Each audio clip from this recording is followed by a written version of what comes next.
Yo, what's up everybody? Professor V here, and this is what you missed in chapter 10, 11, and 12. Let's go.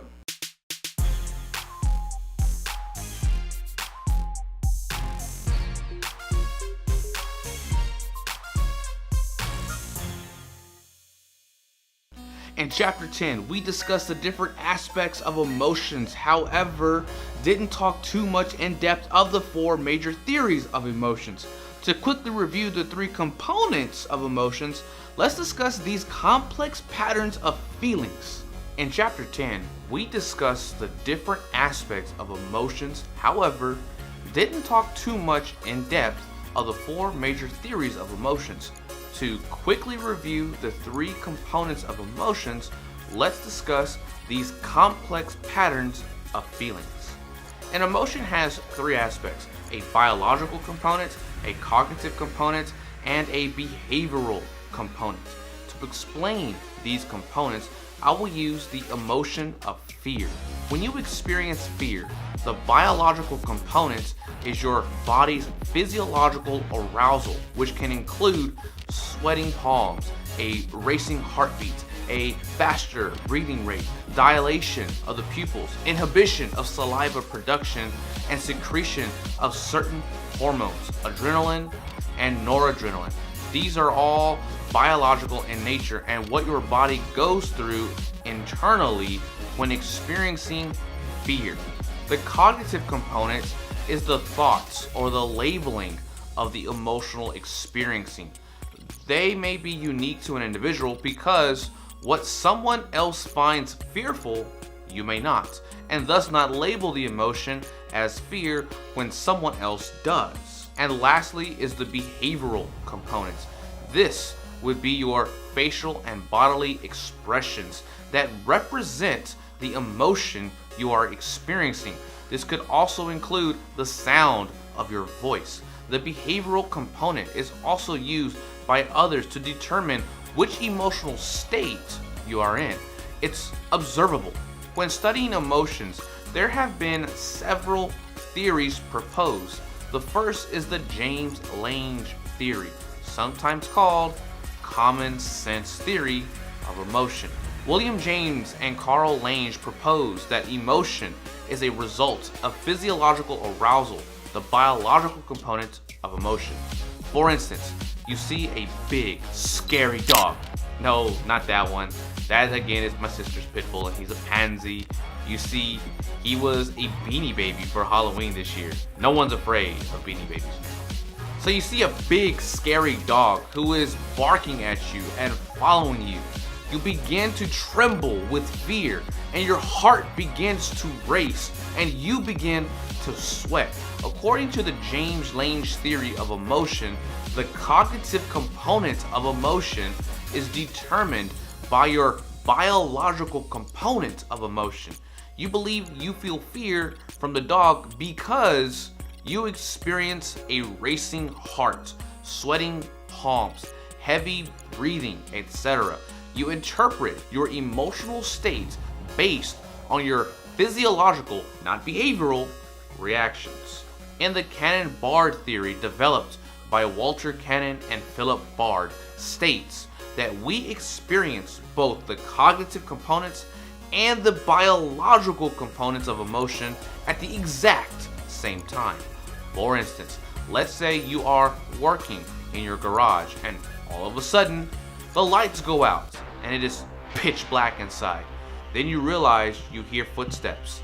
They are getting louder and louder as someone is coming from behind you. Your heart begins to race, you begin to sweat, and you breathe heavily. All at the same time, you feel fear.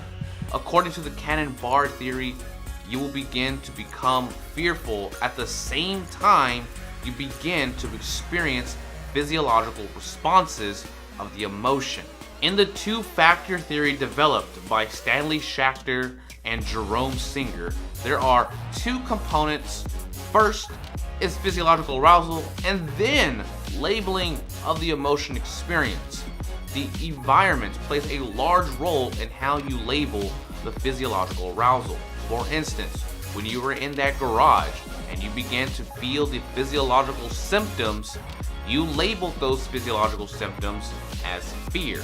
However, what if in broad daylight an elderly woman approaches you as you walk to your car? You may feel some of the same physiological arousal, however, you will not label it as fear. You would probably label it as curiosity. The last theory of emotion that I will discuss is the facial feedback hypothesis. This theory states that emotions experienced are directly linked to the arrangement of facial muscles.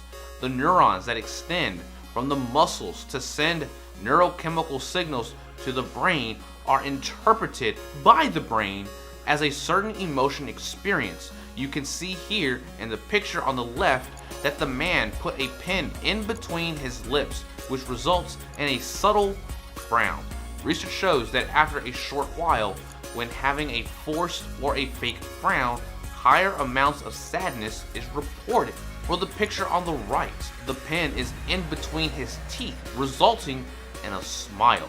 After a short while, when having a forced or fake smile, higher amounts of happiness is reported. This is because the neurons connected to the muscles in the face sends a message into the brain, and the brain knows that when a smile is experienced, happiness is supposed to occur, and thus you experience the cognitive aspects of knowing you are feeling happiness. So when you are feeling down, just put on a smile anyways. It'll become real. In chapter 11, we discuss different types of psychological tests, one being projective tests. The basis of projective tests is one of the defense mechanisms, projection. Projection is when you have and then transfer or attribute your unacceptable thoughts, feelings, and motives to another person. For example, if someone becomes anxious and nervous around others, when people are insecure or have low self-esteem, this is often the case and see it as a problem with other people and not themselves. This is often seen in those that have social anxiety disorder. In projective testing, it is theorized that we project our own thoughts, emotions, and motives onto the picture we are being asked to identify or tell a story about.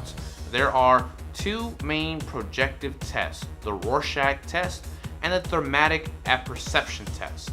Both tests are a series of pictures in which a patient will be asked to identify what they see in the picture. With the tact, they are asked to describe a story. It is believed that a patient will project their own thoughts, feelings, and motives onto the pictures and reveal their innermost thoughts, feelings, and motives. For example, if someone were to say for this picture of the tact that the man is waking up after having an affair with the woman in bed, this may reveal that the test taker may fantasize about being with someone outside his marriage. It is as if the test taker is projecting their own conscious, unintentional thoughts onto the pictures. However, this is very controversial.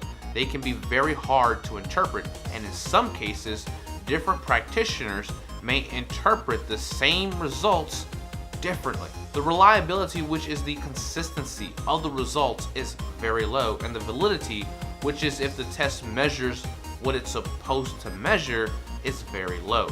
Psychologists often combine the results of projective tests with other psychological exams to have a better idea or a better picture of a person's personality. Lastly, in chapter 12, we had a discussion in class about psychological disorders. I actually have an entire lecture series dedicated to abnormal psychology and talk way more in depth with each category and types of psychological disorders. I'll link the playlist in the description at the end of the video if you're interested. You never know, it may help with your reaction papers. Unfortunately, we didn't get to discuss dissociative disorders and personality disorders. Dissociative disorders are characterized by a break in reality. A break in reality refers to a disruption in conscious awareness, memory, emotions, perception, motor control, behavior, and even identity. There are several dissociative disorders, including dissociative amnesia, depersonalization disorder, and the more commonly known but very, very rare dissociative identity disorder. Dissociative identity disorder, also known as DID, is characterized by the presence of two or more distinct personality states. This is assessed by having a disruption of the sense of self, with alterations in affect, behavior, consciousness, memory, perception, cognition, and motor functioning. There also may be gaps in recalling daily events and the inability to remember personal information that isn't normal forgetting. The symptoms often cause impairment in social settings, occupational settings, and other areas of everyday life. The symptoms cannot also be associated with cultural or religious practices, as saying, "God is telling me," and those who believe in God isn't seen as abnormal.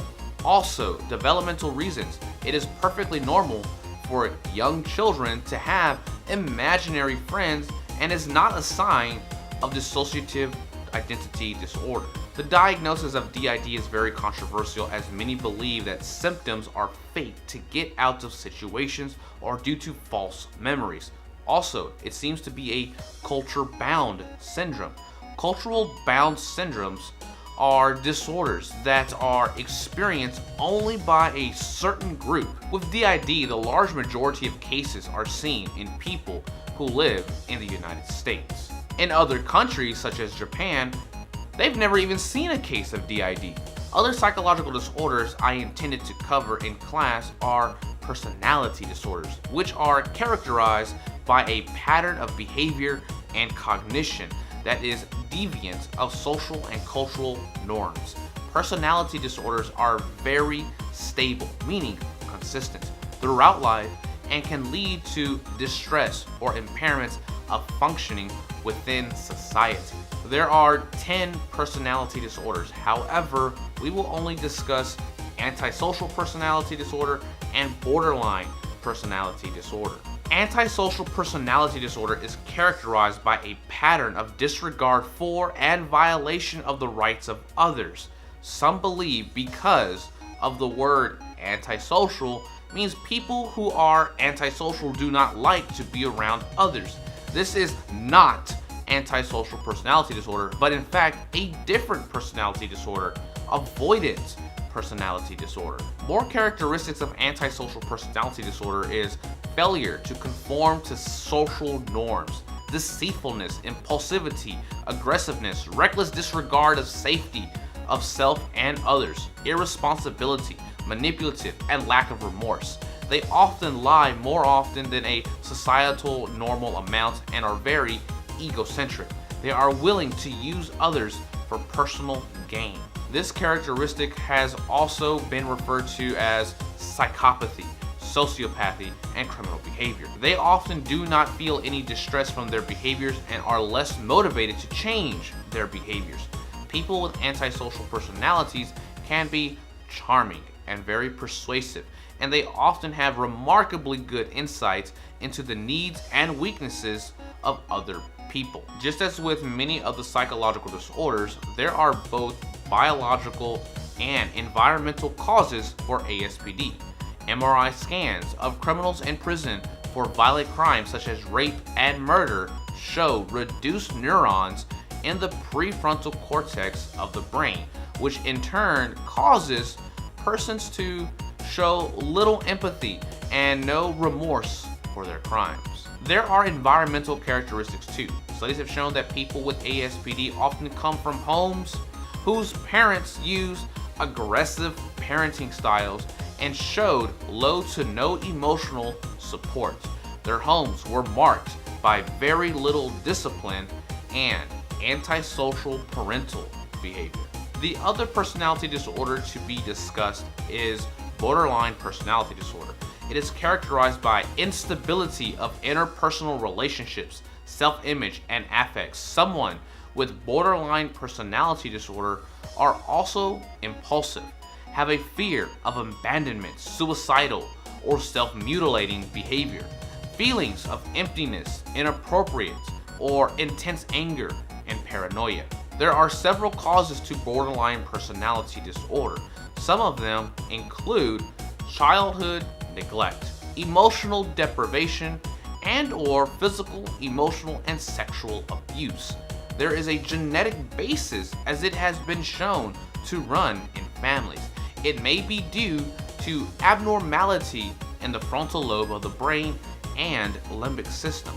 Brain scans have also shown there are higher activation in brain areas related to negative emotions in those with borderline personality disorder as well. And that's what you missed for chapters 10, 11, and 12. Thank you for watching. I hope this helped, and I will see you in class or in the next video. Oh, now enjoy some of the pictures I took and footage I took at the Texas Renaissance Festival this weekend. Okay, that's it. Ciao.